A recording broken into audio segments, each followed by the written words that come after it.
नमस्कार प्रणाम। हम शालिनी तिवारी रउरा लोग के बीच एगो खूब सुंदर गीत सुनावे जा रहल बानी भोजपुरी कन्यादान। ओकरा के अच्छा लागी तो लाइक सब्सक्राइब जरूर कर जा, कमेंट करके बताई जा कि कैसन लागल। आप बहन बेटी के बियाह में गाइब जा भी रउरा लोग तो जाना तनी।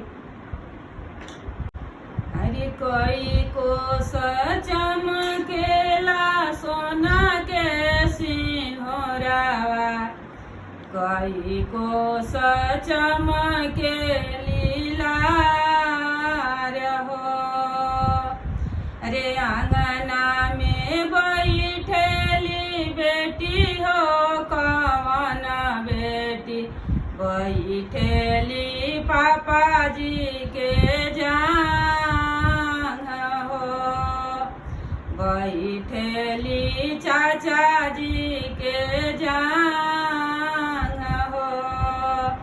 त 10 कोस चमकेला सोना के सिंहरावा, 20 कोस चमके लीला रहो।